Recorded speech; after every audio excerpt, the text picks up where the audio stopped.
Hello दोस्तों, नमस्कार। कैसे हैं आप सब? आई होप कि आप सब अच्छे होंगे और खूब बढ़िया से मन लगाकर पढ़ाई कर रहे होंगे। तो आज हम थोड़ा सा लाइव आए थे कि आप लोगों को थोड़ी सी क्लास देने की कोशिश करें, पर नेटवर्क इशू कर रहा बहुत, इसलिए हम लाइव बंद कर दिए हैं। अभी थोड़ा सा सेट भी नहीं हो पा रहा, काफ़ी दिन बाद लाइव आए हुए हैं। तो चलिए आज के सेशन को चालू करते हैं। फिर से किसी दिन से लाइव आप लोगों को क्लास दिया करेंगे और एक टाइमिंग भी फिक्स करेंगे कि कब से आप लोगों को कितनी देर में और कितने बजे क्लास देनी है। तो चलिए आज के सेशन को चालू करते हैं। आज के सेशन का पहला ही प्रश्न, ज़बरदस्त प्रश्न देखते हैं। उदयभान चरित्र के रचनाकार कौन थे? तो उदयभान चरित्र के रचनाकार अगर पूछता है तो कौन है? ईसा अल्लाह खां हैं। कौन होंगे उदयभान चरित्र के रचनाकार? ईसा अल्लाह खां को माना जाता है। अगला, भारतेंद्र युग का साहित्य व्यापक स्तर पर किसका? भारतेंद्र युग का साहित्य व्यापक स्तर पर गदर से प्रभावित है। यह किसकी पंक्ति है? तो किसकी पंक्ति माना जाता है? डॉक्टर रामविलास शर्मा की पंक्ति माना जाता है। अगला, भारतेंदु ने हिंदी साहित्य को एक नए मार्ग पर खड़ा किया है। ये वे साहित्य के नए युग के प्रवर्तक थे। कौन थे? किसकी पंक्ति है पूछ रहा है। तो यह है पंक्ति पंडित आचार्य रामचंद्र शुक्ल की है, इम्पॉर्टेंट है। अगला है, भारतेंदु युगीन साहित्य को जनवादी साहित्य किस आलोचक ने कहा है? तो भारतेंदु युगीन साहित्य को जनवादी साहित्य किस आलोचक ने कहा है? तो डॉक्टर रामविलास शर्मा ने कहा है। किसने? रामविलास शर्मा ने कहा है। अगला है, भारतेंदु युग की समय सीमा कहाँ तक मानी जाती है? तो भारतेंदु युग की समय सीमा मानी जाती है 1850 से लेकर 1900 ईस्वी तक को मानी जाती है। कब से मानी जाती है? तो 1850 से लेकर 1900 ईस्वी तक मानी जाती है। अगला है, आगरा में स्कूल बुक सोसाइटी की स्थापना कब हुई थी?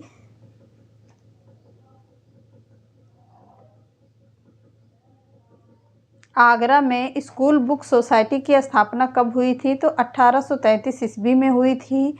अगला, हिंदी का पहला समाचार पत्र कौन था? तो हिंदी का पहला समाचार पत्र कौन सा था? उदंत मार्तंड था।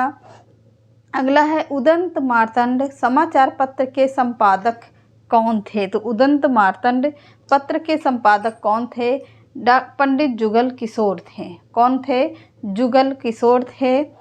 अगला है, वेदांत सूत्र का हिंदी गद्य में किसने अनुवाद प्रकाशित कराया था? तो प्रश्न बहुत ही इम्पोर्टेंट है।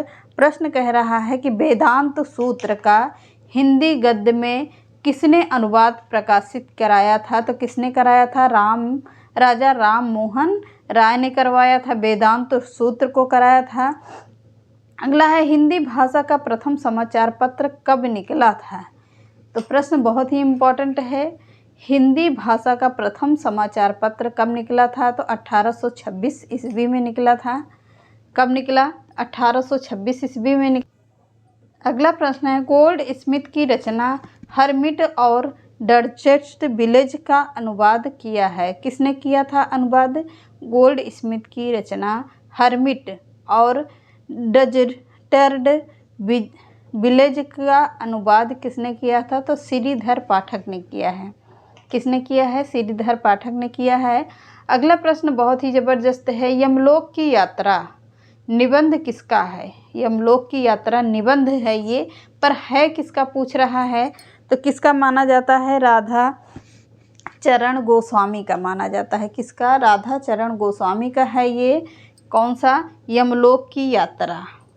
अगला प्रश्न है, स्वर्ग की विचार सभा। स्वर्ग की विचार सभा निबंध किसका है? तो स्वर्ग की विचार सभा निबंध है भारतेंदु हरिश्चंद्र का है। किसका है? तो भारतेंदु हरिश्चंद्र का माना जाता है। अगला है, तप्ता स्वर्ण नाटक के नाटककार कौन हैं? तप्ता स्वर्ण नाटक के नाटककार हैं कौन? श्रीनिवास दास। कौन होंगे? श्रीनिवास दास जी को माना जाता है।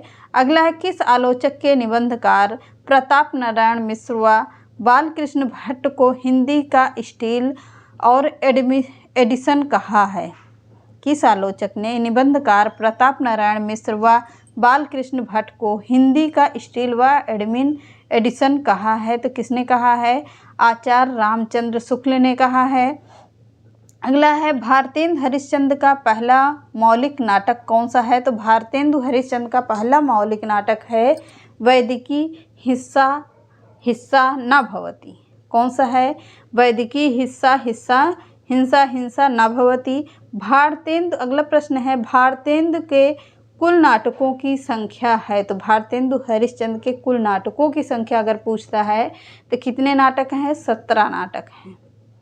अगला है निःसहाय हिंदू उपन्यास के रचनाकार कौन है? तो निःसहाय हिंदू उपन्यास के रचनाकार या रचयिता अगर पूछता है तो कौन होंगे? राधा कृष्ण दास जी हैं।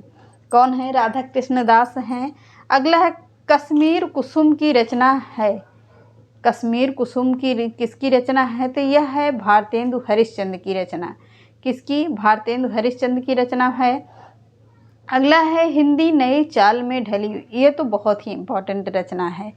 हिंदी नए चाल में ढली किसने कहा है अगर पूछ रहा है तो हिंदी नए चाल में ढली यह किसने कहा है? तो भारतेंदु हरिश्चंद्र के कथन है। कौन? हिंदी नए चाल में ढली। अगली रचना है जुआरी खुआरी नाटक के रचनाकार हैं। जुआरी खुआरी नाटक के रचनाकार कौन होंगे? प्रताप नारायण मिश्र हैं। कौन है? प्रताप नारायण मिश्र हैं। अगला है हिंदी प्रतीप पत्र के संपादक कौन थे? तो हिंदी प्रतीप पत्र के संपादक कौन थे? बालकृष्ण भट्ट हैं। कौन? बालकृष्ण भट्ट को माना जाता है। अगला है आयु क्रम की दृष्टि से भारतेंदु मंडल के सबसे वरिष्ठ सदस्य थे।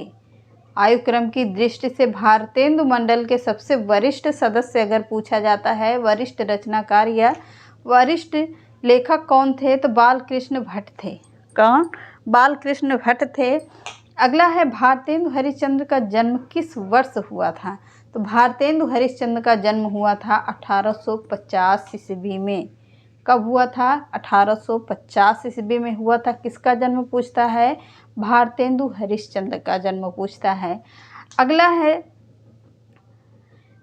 आधुनिक हिंदी साहित्य का आरंभ वर्ष कब माना जाता है? तो आधुनिक हिंदी साहित्य का आरंभ वर्ष माना जाता है कौन सा? 1850 का माना जाता है। कब? 1850 का माना जाता है।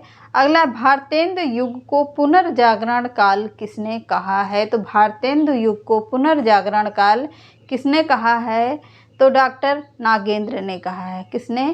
डॉक्टर नागेंद्र ने कहा है। अगला है बुड घोषणा पत्र किस वर्ष प्रकाशित हुआ था? तो बुड घोषणा पत्र किस वर्ष प्रकाशित माना जाता है? तो 1800 ईस्वी में प्रकाशित हुआ था बुड घोषणा पत्र। अगला है संवाद कौमुदी पत्रिका के प्रकाशन में महत्वपूर्ण योगदान था। तो संवाद कौमुदी पत्रिका के प्रकाशन में महत्वपूर्ण योगदान था राजा राम मोहन राय का। किसका था? राजा राम मोहन राय का था। अगला है हिंदी का प्रथम दैनिक पत्र कौन सा था? तो हिंदी का प्रथम दैनिक पत्र पूछता है तो कौन था? समाचार सुधा वर्षण है। कौन? समाचार सुधा वर्षण को माना जाता है। अगला है नव जागरण का सर्वाधिक प्रभाव किस साहित्य पर पड़ा था? तो नव जागरण का सर्वाधिक प्रभाव पड़ा था बांग्ला साहित्य पर। कब? बांग्ला साहित्य पर पड़ा था। अगला है ईश्वर मर गया घोषणा किस पाश्चात्य विद्वान की थी? तो ईश्वर मर गया घोषणा किस पाश्चात्य विद्वान की मानी जाती है? तो नीत्शे की थी। ये एक विद्वान थे। कौन? नीत्शे एक विद्वान थे जिनकी क्या मानी जाती है? ईश्वर मर गया। कवि वचन सुधा मासिक पत्रिका का प्रकाशन वर्ष है। तो कवि वचन सुधा का मासिक पत्रिका का प्रकाशन वर्ष माना जाता है 1868 ईस्वी में। कब माना जाएगा? 1868 ईस्वी में माना जाता है। अगला हिंदी का प्रथम पत्र उदंत मार्तंड था। कब? यह कैसा था? तो यह एक मासिक था। कैसा था? एक मासिक था। अगला है हमारो उत्तम भारत देश किसकी पंक्ति है? तो हमारो उत्तम भारत देश किसकी पंक्ति है? तो राधा चरण गोस्वामी की पंक्ति है। कौन? हमरो उत्तम भारत देश। अगला है धन्य भूमि भारत सब रत्नानि की उपजामनी किसकी पंक्ति है? तो धन्य भूमि भारत सब रत्नानि की उपजामान जावनी किसकी पंक्ति है? तो प्रेम घन की पंक्ति मानी जाती है। अगला है बिज इनी विजय बेजयंती किसकी रचना है? सब नए नए बिल्कुल प्रश्न हैं, आप लोग इसको इधर उधर मत सोचिएगा, बहुत ही इम्पोर्टेंट प्रश्न है, पूछा जा सकता है। तो बिज इनी विजय बेजयंती किसकी रचना है? तो यह है भारतेंदु की रचना। किसकी? भारतेंदु की रचना मानी जाती है। तो ये रहे आज के 37 प्रश्न, यानी कि 37 प्रश्न हो गए हैं। इसके आगे हम कल पढ़ते हैं। थोड़ा सा भी तबीयत डाउन चल रही है तो आप लोगों को ज़्यादा क्लास नहीं दे पा रहे हैं, थोड़ा सा गैप कर हो रहा है। तो चलिए, अभी कोई पेपर भी नहीं लगा है, कोई बात नहीं, थोड़ा सा तब तक तबीयत भी कुछ ठीक हो जाती है। तो चलिए, आगे की क्लास आप लोगों को फिर से मिलती रहेगी। तो मिलते हैं नेक्स्ट क्लास में। चैनल पसंद आता है तो लाइक कर दीजिएगा, सब्सक्राइब कर लीजिएगा और ज़्यादा से ज़्यादा लोगों को शेयर कर दीजिएगा। नमस्कार।